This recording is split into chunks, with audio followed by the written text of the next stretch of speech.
Muito bem.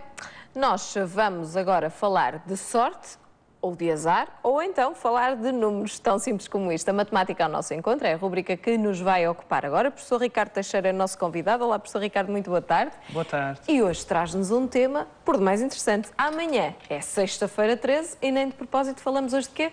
Sexta-feira 13. Para deixar as pessoas preparadas para amanhã, não é?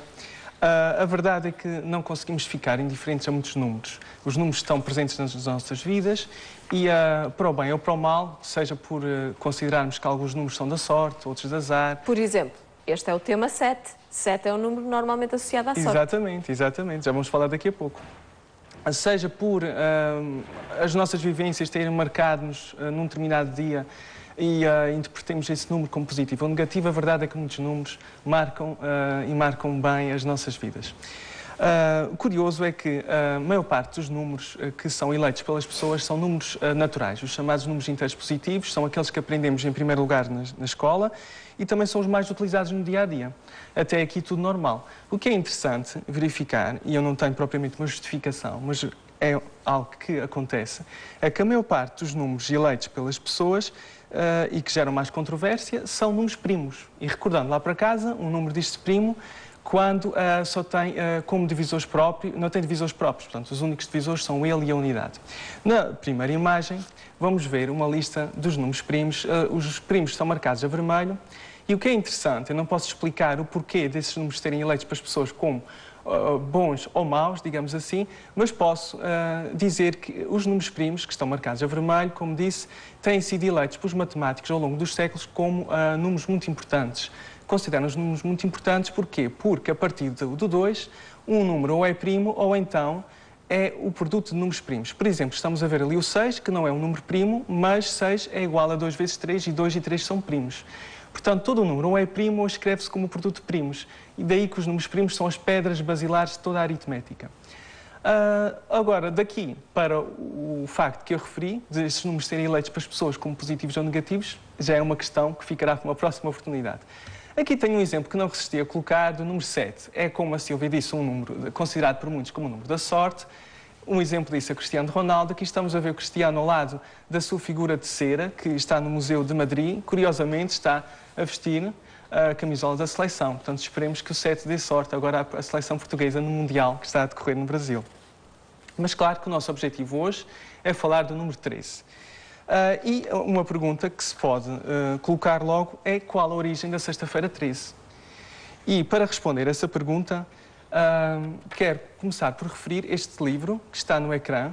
É um livro, como há outros também, dedicado apenas ao número 13. Portanto, há pessoas como o autor desse livro que se dedicaram a fazer uma pesquisa bibliográfica extensa em literatura ao longo da história para tentar encontrar as primeiras evidências que ditam o 13 como um número azarento. E a verdade é que a primeira evidência não tem nada a ver com a sexta-feira 13. Tem a ver com uma superstição que surgiu no final do século XVII e que podemos ver uma imagem na próxima, já de seguida. Pensa-se que tem, embora não seja consensual, que tem a ver com a última ceia, portanto, com uma crença religiosa. A verdade é que na última ceia reuniu Jesus Cristo com os 12 apóstolos, ao todo 13 pessoas, e no dia a seguir Jesus foi crucificado depois de ter sido traído por Judas. Portanto, pensa-se que esse terá sido um motivo para que, como disse, no final do século XVII, depois também no século XVIII e com um grande expoente no século XIX, teve lugar uma crença. Então, qual é essa crença?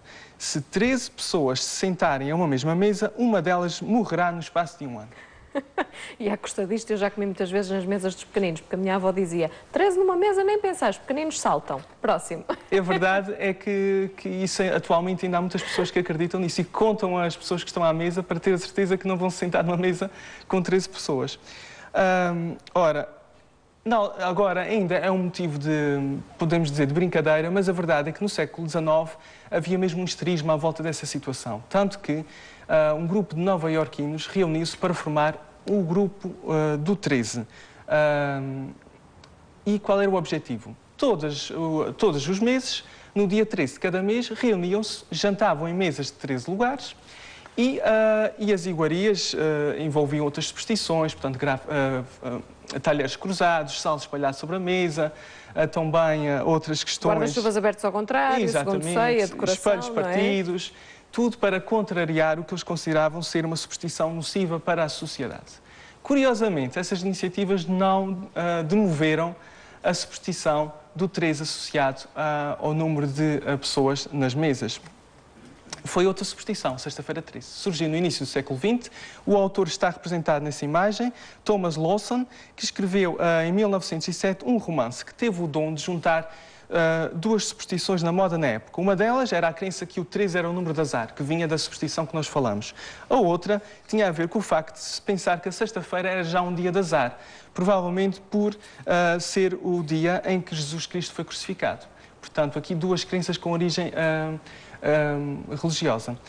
Qual foi então o dom do Thomas Lawson no romance que está na imagem, publicitado na imagem, foi juntar essas duas superstições. Então, se uma sexta-feira dá azar, se o 13 é o número de azar, uma sexta-feira 13 vai ser duplo azar. Anula-se. Exatamente. E foi assim que se pensa que ter surgido no início do século XX esta crença que rapidamente se difundiu. Faço referência na próxima imagem a uma série de filmes, portanto, da sexta-feira 13. O primeiro foi para o ar em 1980 e, curiosamente, não era para se chamar sexta-feira 13.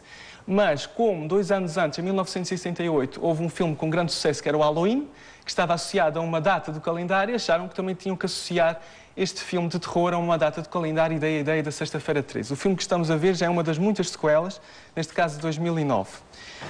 Seguem-se alguns acontecimentos históricos que foram fomentando esta fobia em relação à sexta-feira 13. Um deles, até que se pensa, há pessoas que defendem que está na origem da sexta-feira 13, embora não haja fundamento, tem a ver com o facto de, numa sexta-feira, 13 de outubro de 1307, a Ordem dos Templários ter sido declarada ilegal pelo rei Filipe IV de França, o que conduziu à prisão e extermínio de grande parte dos membros da Ordem, que eram mesmo queimados vivos nas fogueiras, como se vê na imagem.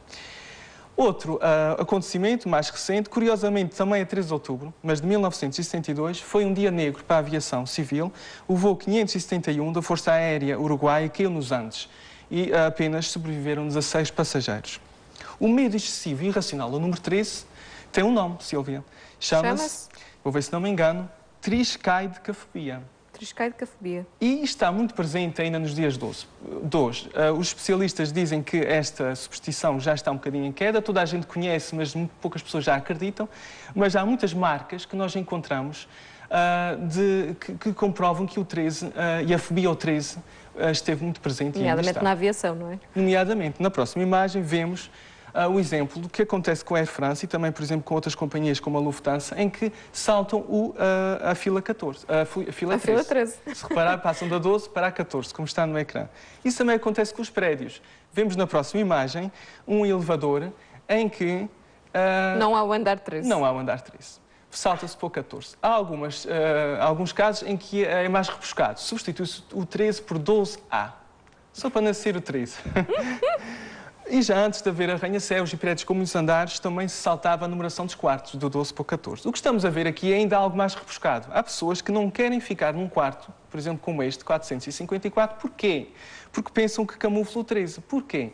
Porque se adicionarmos os algarismos deste número, 4 mais 5 mais 4 dá 13. E, portanto, a fobia vai a esse ponto. Stephen King, que é conhecido pelos seus contos de horror e fantástico, ele diz que nunca para de ler um livro numa página em que a soma dos algarismos dê 13. Por exemplo, a página 24. Portanto, é uma ideia que deixo para os telespectadores. Outra questão engraçada tem a ver com o 13º arcano do tarot, que é a carta da morte. Também muitas vezes associa-se o 13 à carta da morte do tarot, que pode estar, de facto, associado a algum tipo de fatalismo, como desastre financeiro ou separação dolorosa. Contudo, os entendidos na matéria dizem que esta carta até pode ter significado algum tipo de mudança positiva, estar ligada e associada a factos agradáveis. Temos que finalizar, porque já não temos tempo para mais. Podemos fazer um Termino apontamento. só com este apontamento. Só para referir que na China e no Japão o 13 é considerado o número da sorte, em contraponto, o 4 é considerado o número de azar. Não tem nada a ver com crença religiosa, como aconteceu no Ocidente, mas sim com o facto, e ali está representado na imagem, estava representado o símbolo do 4, ter, portanto, um som muito semelhante à palavra morte. e daí que fogem... Mas essa explicação é um bocadinho mais lógica. Professor, um bocadinho mais nós lógica. temos de nos despedir. Professor Ricardo, fica aqui também a página do Facebook da Matemática ao seu encontro. Mais apontamentos, mais informações estão aqui. E nós despedimos-nos de si, mas voltamos amanhã.